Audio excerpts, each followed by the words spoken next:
বর্তমান দেশের আমি একজন ব্যবসায়ী হিসাবে বলছি যে বাংলাদেশের যে বর্তমান অর্থনৈতিক যে পরিস্থিতি, ব্যাংকিং খাতে যে লেনদেন, এই লেনদেনকে অতি সাম্প্রতি দ্রুত গ্রাহকের হাতে টাকা পৌঁছে দিতে হবে এবং লেনদেন সক্ষমতা বৃদ্ধি করতে হবে পুনরায়। তাহলে বাংলাদেশের অর্থনৈতিক চালিকা শক্তি আরও সচল হওয়ার দ্রুত কার্যকারিতা বাস্তবায়ন হবে।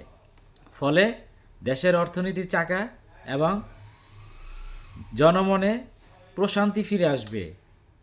অহেতুক এইভাবে যদি দেশ চলতে থাকে যে মানুষের আজকে লক্ষ টাকা এই ব্যাঙ্ক অ্যাকাউন্টে আছে, সে 2,000 টাকাও পাইতেছে না, 5,000 টাকাও পাইতেছে না, এইভাবে যদি দেশ চলতে থাকে তাহলে প্রত্যেকটা প্রত্যেকটা এই পরিবারে পিছনে দেখা যাচ্ছে যে 2-3 করে সদস্য আছে, বাচ্চাদের লেখাপড়ার খরচ আছে, এছাড়াও আনুষঙ্গিক অনেক খরচ থাকে। ব্যাংকে টাকা থাকতে যদি ব্যাংক টাকা না পায় গ্রাহক, তাহলে সরকারের অতি দ্রুত ব্যবস্থা গ্রহণ করা জরুরি। আমি একজন ব্যবসায়ী হিসাবে আমি আমার মত প্রকাশ করলাম।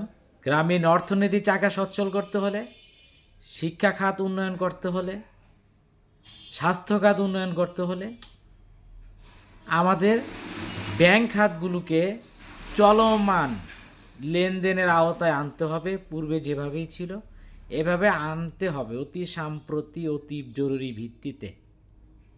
সরকারের ঊর্ধ্বতন পৃষ্ঠপোষকতা যারা আছেন, ঊর্ধ্বতন কর্তৃপক্ষ মহোদয়, আপনাদেরকে অতি সাম্প্রতি এবং করতেছি, আপনারা উপরে বসে বসে আপনারা সকলের কার্যক্ষমতার চিন্তা করেন, কিন্তু আসুন তৃণমূলে হেঁটে দেখুন, হাটে বাজারে মাঠে ঘাটে মানুষের কত কষ্ট, বাজার করতে টাকা থাকে না, মানুষের কত কষ্ট, বাচ্চাদের লেখাপড়ার খরচ জোগাতে পারতেছে না টাকা ব্যাঙ্ক অ্যাকাউন্টে থাকার পরেও, মানুষের চাহিদা মিটাতে পারতেছে না টাকা ব্যাঙ্কে অ্যাকাউন্টে থাকার পরেও। আর কতদিন এভাবে মানুষ কষ্ট করবে? অতি সাম্প্রতি অতি দ্রুত আপনারা যথাযথ ব্যবস্থা গ্রহণের মাধ্যমে অর্থনৈতিক চাকা এবং ব্যাংকের লেনদেন সচ্ছলতার করার জন্য বিনীতভাবে অনুরোধ করছি।